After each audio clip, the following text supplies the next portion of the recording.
In this video, I'll teach you how to become an expert in any field or subject that you want. It doesn't matter if your goal is to get high grades or learn a new language or play the piano. If you want to become an expert, you have to go through something called the Dunning Kruger Effect. And it's named after the researchers Dunning and Kruger who published this research. Now, the Dunning Kruger Effect can be broken down into 3 distinct stages. And the reason most people don't achieve their goals is because they get stuck in the first 2 stages, which leads to a lot of stress and frustration and disappointment. But by the end of this video, you'll understand all 3 stages of the Dunning-Kruger effect so you can work out which stage you're on and, more importantly, how you can successfully progress to the next stage. So let's start with the first stage called the climb to Mount Stupid.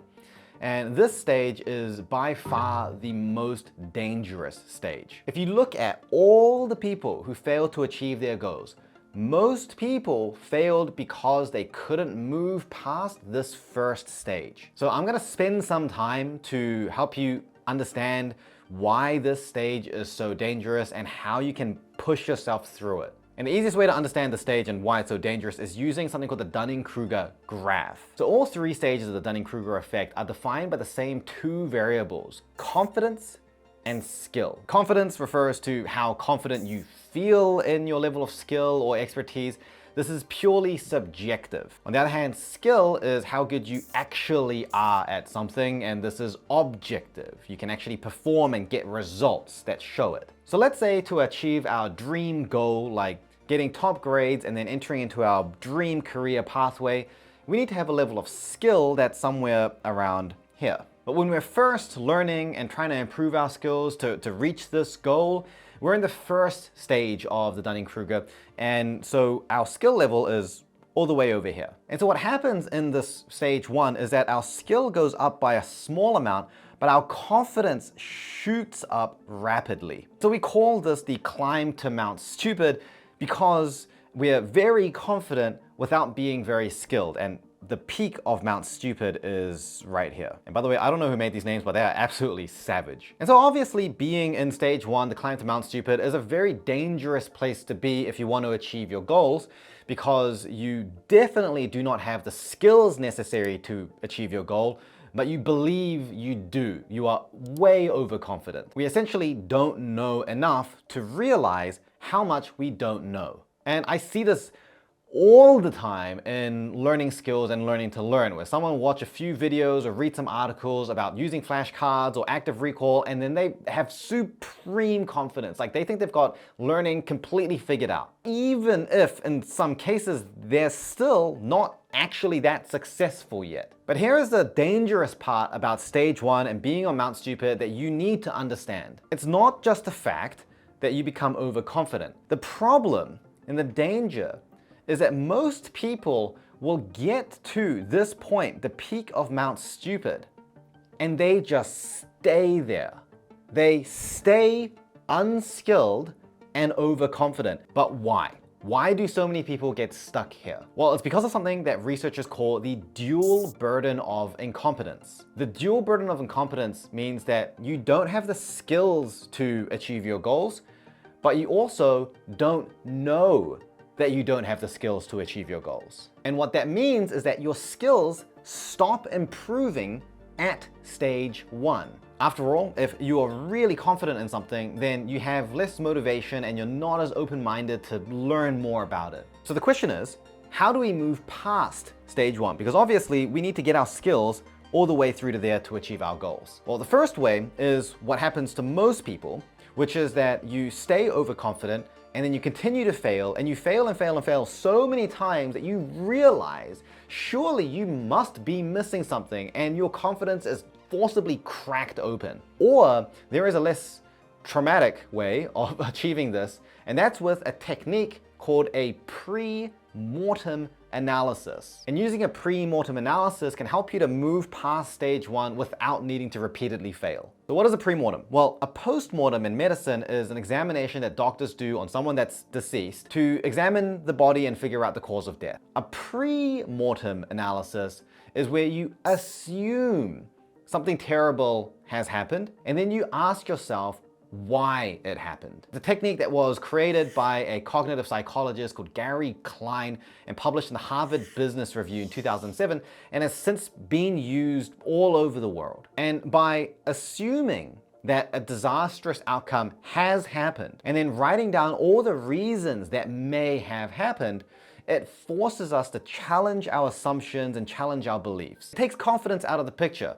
Sure, you're feeling confident about your study skills and you think you're going to do well on this exam. Let's just say that you didn't do well. Why might that be? And often when we're on Mount Stupid and we do a pre-mortem analysis, it's very difficult to even think about why we might have failed. This is actually a good thing because it forces you to then have questions that you explore. For example, if all you're doing is like active recall with flashcards and then you don't do so well and then you think about why, then you now need to learn, okay, well, when do flashcards not work so well? In what situations are they helpful, or in what situations are they actually harmful? What other strategies might I need that I haven't been thinking about that I need to actually succeed? What are the other barriers that are in place that I might not be thinking about? An expert that really knows their stuff can answer those questions. But by exposing that gap of knowledge and by asking and answering these questions, our skill and knowledge slowly grows. This process is by no means quick or easy. For me, when it comes to learning to learn, I made a lot of very heavy mistakes trying to move through Mount Stupid, which I really want you to avoid, which is why I created a free weekly newsletter where I share tips and advice to help you grow in less time than it took me. Again, it's completely free, so if you'd like to sign up, I'll leave a link for you in the description. Now, as our skills and knowledge eventually grow, we move through into stage 2 of the Dunning Kruger Effect. And stage 2 is where we have better skills. Life is good, problems are solved, we're feeling happy now. Just kidding, stage 2 is probably where you're gonna lose all hope. In fact, stage 2 is actually called the Valley of Despair. So yes, you fall off Mount Stupid into the Valley of Despair. Savage names, I know. And so the Valley of Despair is where we're becoming painfully aware of the gaps in our knowledge. And so as a result, our confidence plummets. But this is actually a great sign because it means that we've moved past the most dangerous point of the Dunning Kruger effect, which is the climb to Mount Stupid. And even though it doesn't feel like it, our skills are actually better than they were before. So the danger here in the Valley of Despair is just not understanding this and then giving up, which is the saddest part. And it happens to a lot of people. They start thinking, I've been studying and working on this thing so much for so long, how do I still suck so much? And in my experience, this happens a lot to people that are halfway through their PhDs. But if you are set on achieving that big goal, then you do have to push through that dip in confidence. The question now is, if you're feeling unconfident, how do you know that you're in the Valley of Despair, or if you genuinely just are not very skilled at something? Well, this is actually very easy. There are 2 signs. First of all is the time spent. If you're in the Valley of Despair, you've probably spent at least a moderate amount of time immersing yourself in this, studying and working on it. This is usually in the span of months or even years. Now, the one exception to this is if you've received a lot of coaching. For example, in my learning skills program, people often reach stage 2 in roughly 1 or 2 weeks. And that's because they're actively finding the mistakes and weaknesses much more quickly than they normally would in natural life. It's the same for sports coaching as well. When you've got someone that's watching you and actively pointing out the mistakes, you will progress and learn about where your gaps are 10 to 20 times faster than just figuring it out yourself. And the second sign is your actual confidence, or rather the trend in your confidence. If you're in the Valley of Despair, you will probably remember having felt much more confident about this before. And that as you learned more and got deeper into it, you felt that your confidence came down. So if you tick those 2 boxes and you are in the Valley of Despair, what I want to say to you is keep going. You are doing well. You're on the right track. I personally, when it comes to learning to learn, spent years in the Valley. It took me years to overcome the Mount Stupid and get to the valley, and then I spent years in that. What you are feeling now is a part of the journey of becoming an expert. And right now, you may think that there are so many gaps in your skill and knowledge, but remember, once upon a time, you didn't even know enough to think of those gaps. And if you want to keep pushing through this stage, you have to keep learning. And what better way to keep learning than with this video's sponsor, Shortform. Shortform gives you book summaries and guides on thousands of the most popular books. They have chapter by chapter analyses, which a lot of other apps have, but the real power comes in their commentary and analysis section. This is where they actually take the concepts from that chapter or from that book, and then they compare it with other similar books in that field or even just wider research. And as someone that usually knows the research, like when I read a self-development book, I know the research it's based on. I'm genuinely impressed at how they're able to connect all those things together.